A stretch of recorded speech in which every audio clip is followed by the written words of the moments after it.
Hey everyone, and welcome to Microsoft Fabric Data Pipeline Scheduling Triggers. Today we're going to talk about how Microsoft Fabric scheduling differs from Azure Data Factory, some kind of limitations that are in Microsoft Fabric today, and a custom solution for how to mitigate some of those kind of capabilities that aren't there yet. Specifically, we're going to build a custom solution to schedule a pipeline based on the day of the month. My name is Sean Mirabili. You can always find me on YouTube at On the Backlog. My professional background: currently, I'm a senior program manager on the Fabric Customer Advisory team. I'm a data integration specialist. Prior to this role, I specialized in big data as a customer engineer. I have experience working as a data engineer on Azure. And prior to that, I was doing more traditional on-prem data warehousing, BI, and SQL development.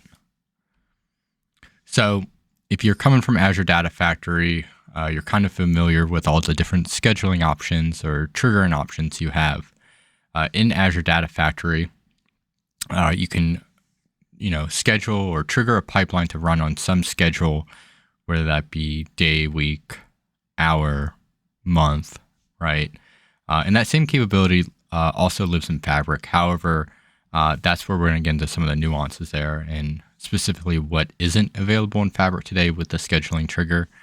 Then other than the scheduling trigger, we have the tumbling window trigger, storage event trigger, as well as a custom event trigger. All three of those, as of today, so as of November 13th, 2023, those three triggers capabilities aren't available in Fabric. That doesn't mean they won't be there eventually or soon. So when we talk about schedule trigger or scheduling a trigger, we talked about different reoccurrences. So when is this schedule going to run? In Azure Data Factory or ADF, we can run on the minute, hour, day, week, or month. However, that month capability in Microsoft Fabric isn't there. So we're already getting customers reaching out to us saying, hey, I need this pipeline to run on the 15th of the month or the last day of the month. How can I do that? So instead of answering those questions on an ad hoc manner, I figured I'll create a YouTube video and share with the public kind of how myself and the engineering team kind of see a workaround to this until we get that functionality in there natively. So the workaround is to develop kind of like a parent pipeline that acts as a scheduler. In that parent pipeline, it's going to use dynamic expression and the built-in functions that we have available to you to determine the current date time, and then control activities like a switch activity for each if condition to actually orchestrate the target pipelines to invoke. So we're going to run a parent pipeline or the scheduler pipeline that can run daily out on an hour cadence, anything you want, just a frequent reoccurrence there. And then we're going to use a dynamic expression to kind of get either what the current day is or current day time or the current day hour. And then based on that, invoke some other pipelines that you need to run. So let's go ahead and get into Microsoft Fabric. I'm going to show you how to build this pipeline. So we're in my Microsoft Fabric workspace. I call this the data integration blog space.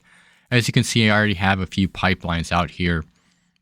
My first pipeline is going to be run on the 13th of the month. So I want this pipeline to only run on the 13th of the month. We can, today is the 13th. If you can see down here at the bottom, it is November 13th. So this pipeline should run today every time that scheduler runs.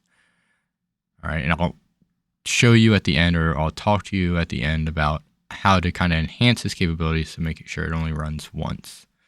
If you have that scheduler pipeline running more than one time a day. So let's go ahead and create a new parent pipe or pipeline that will become the parent pipeline. So we're going to go new data pipeline, and let's call this P scheduler. and go ahead and create that.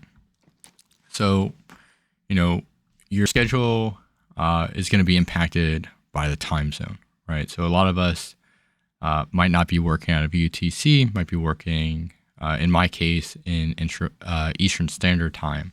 So I want my business processes or my data pipelines to run on EST time zone. So first thing I'm going to do is go ahead and add a new pipeline activity. I'm going to do a set variable. The set variable I'm just using as a placeholder just for monitoring sake. I can see what it evaluated to rather than writing the expression within the control flow itself. So a little kind of trick I do. So let's call this, current date. And in the settings, we're going to go ahead and create a new variable right here. Call it v, prefix with the v underscore, current date. We'll keep it as a string. In this use case, we're going to be using the switch activity, which the expression of a switch activity requires a string type to be returned. So we're going to keep this as a string. So now in here, I'm going to go ahead and I'm going to create the use the built-in functions to kind of determine what the current date is. So you can go down to functions. In here we have collection functions, conversions, and then date functions. So I know I'm going to use this UTC now, but I don't want it to be in UTC. I want it to be in Eastern Standard Time. So if we scroll down, we can see convert from UTC, and the examples show that it's converting a UTC timestamp into Pacific Standard Time. So it's kind of what we want, but we want to use Eastern Standard Time. We also know that the convert from UTC takes in two parameters, so the timestamp as well as the time zone. So for the timestamp, I'm going to then use UTC now. So convert from UTC, then we're passing in UTC now, and then I'm going to do comma and specify Eastern Standard Time. Hopefully I spelled that right. So now this is going to return the current timestamp for today in Eastern Standard Time. But I want to not only get that, this use case is really day of the month. So I kind of named my variable incorrectly, but we'll go ahead and select that or change that. So if we scroll down even further, we actually have a day of the month function. So let's just pop that in at the very beginning and throw that original expression into that. And now it's saying, hey, this is returning an integer. It doesn't match the value. That's okay. We'll just cast this as a string. And the end doesn't work. So then we'll do here. And then now we're casting this. So let's go ahead and hit OK. Just for consistency, I'm actually going to change this to day of the month, or DOM. Change my variable to. So now we're consistent. And then let's go ahead and, so if you've seen my other videos, I like to advocate for validate early and often before running or debugging. So let's go and validate, and we see that we pass all the validation steps. Now let's go ahead and save and run. So this is kind of to test our expression to see it is returning a 13, which is the current day of the month. So our pipeline succeeded. Let's go ahead and navigate to the output. And we're seeing 13. So now we know our pipeline is returning the current day of the month. Now, let's say I have pipelines that need to run on the 13th of the month or some other day of the month, right? So we don't want this to just be hyper specific to 13. I want to be able to have the extensibility to any day of the month that I so choose. So one way you can do this, and there's many ways you can do this within data pipelines, but let's go ahead and navigate to the activities tab, select the ellipses, and do a switch activity. We'll link these on success, and then we're going to say current day of month as a name here, and then within the activities, our expression. So one thing that caught me up, or really threw me off, was that the expression of the switch activity must evaluate a case-sensitive string value. So it's looking for a string. So with the addition or recent update, we now allow for integer data types, right? So in here, make sure you're using a string. That's why we casted VDOM to a string and didn't set that to integer. So let's just go ahead and add dynamic content, go to variables, and then select our day of the month. So now this day of the month is being calculated, and then it's being passed into the switch statement for the expression. And our case is going to say, hey, when VDO month equals, let's say 13, I want you to run these activities. So when the day of the month is 13 or any other day, execute whatever's in here. So in this case, we're going to navigate into that 13th by selecting the edit or this pencil icon up here in the canvas or down here in the activities blade. And then in here, let's go ahead and I want to invoke or execute that pipeline that I need to run on the 13th of the month. So let's go ahead and select invoke pipeline activity, settings. We're going to select run on the 13th of the month. You don't have to wait on completion if you want this to keep running. If you want your pipeline to progress without waiting on this. So there we go. So let's invoke 13th day of the month, and then even have a little preview here of which pipeline you're selecting. So again, let's go ahead and go back to the main canvas. We can do this again if we want to add another case for, like, let's say 15. And if you have a pipeline that, or any other activities that need to run on the 15th of the month, 15 day of the month, and then go ahead and select that as well. So that we should not see this running. We'll go back to the scheduler. Again, go to home, validate early and often. We pass validation, give you a nice look at that. And let's go ahead and run this. Save and run.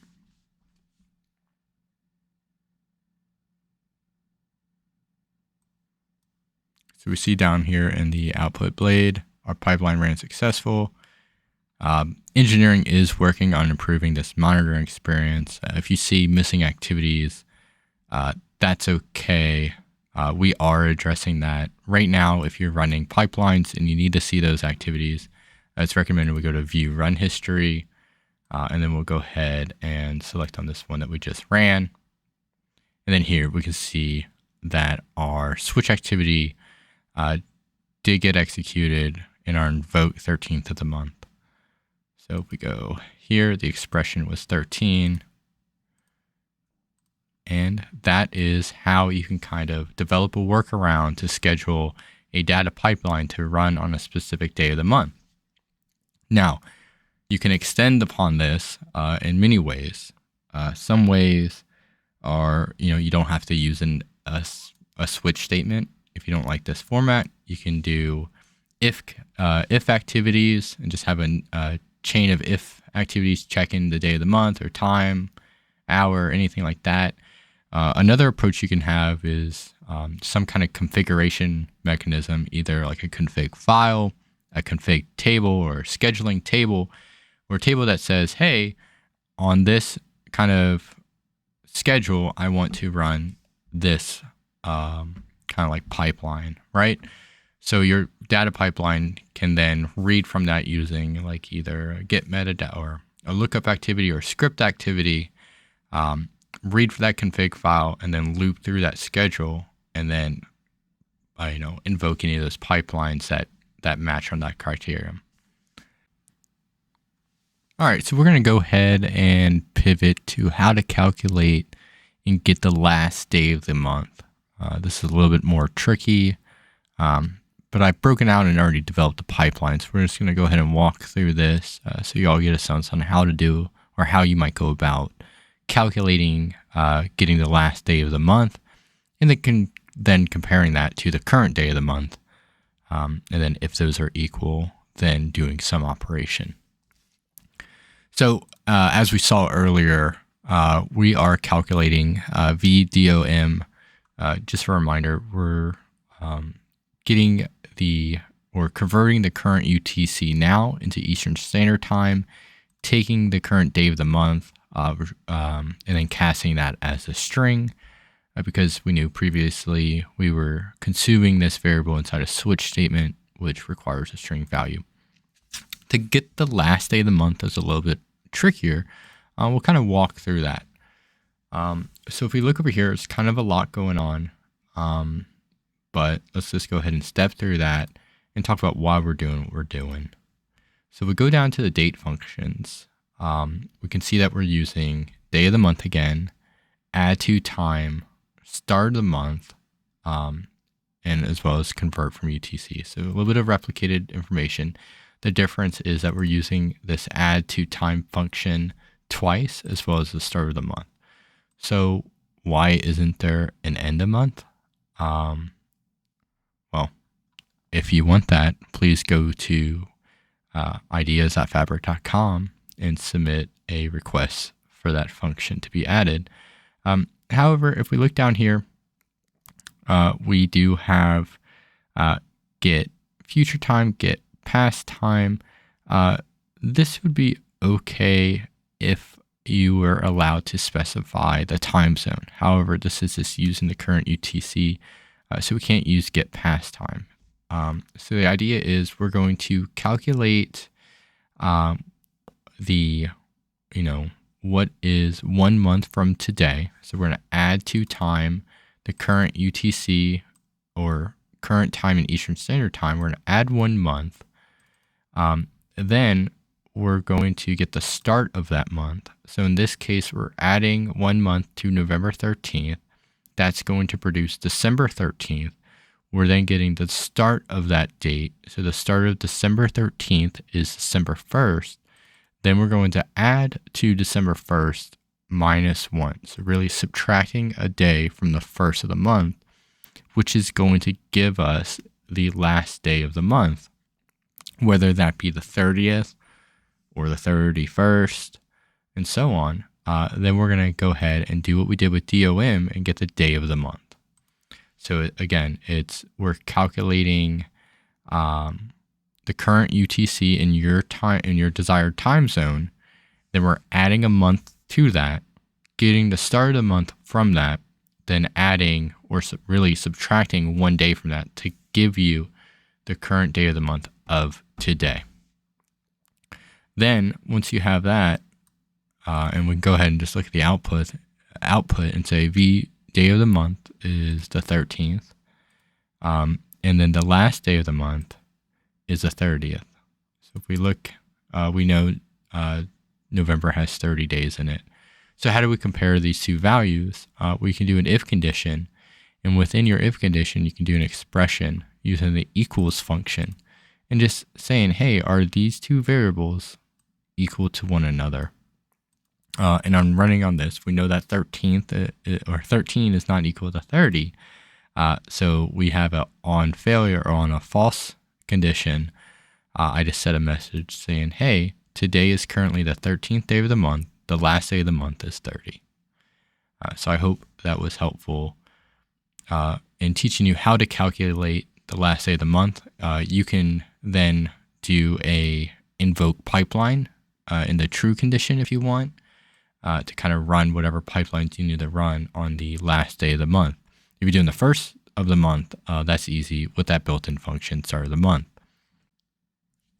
All right, so now that we have the pipeline to calculate the current day of the month, or the other pipeline to calculate the last day of the month, what you want to do now, or an option you have, is actually schedule this pipeline to run on some frequency. Since we're calculating, and we're trying to get the current day of the month, theoretically, we probably only want this to run once a day, get that, get today's, day of the month, and then match that up with a condition and to invoke whatever pipeline we need to run on that day. So just to show this, you're just going to go to schedule, turn that schedule on, select daily, enter time. I always recommend entering this as a future date. So we're going to do, midnight. We'll do 12:01 a.m. And we'll then select tomorrow, not specify an end date. And then here we have the ability, I guess we do select an end date. Okay, we'll select that. And then the start time zone is in Eastern by default for me. So let's go ahead and apply. So now every day this pipeline is going to run. It's going to calculate the current day of the month. Then my switch statement is going to compare that to all of the case statements. And if something matches, it'll run any of those interactivities that are there. I know we mentioned earlier about kind of like a metadata driven or kind of config or table controlled scheduling system to enhance the capabilities of Fabric data pipelines. If you're interested in seeing that in a live demo, please comment or post a comment advocating for that or your desire to see that, and I'll love to go ahead and create a video on that. So I hope you found this helpful. Thank you all for being with us on this, Microsoft Fabric journey. Every day things are getting better, and your feedback is invaluable. So please, if you have any feature requests or anything you want to see improved, please go to ideas@fabric.microsoft.com and either upvote or create a new idea. And I can, engineering does look at these. So your feedback is being listened to. So again, thank you all for spending time with me today. I hope you got something valuable out of it. Until next time.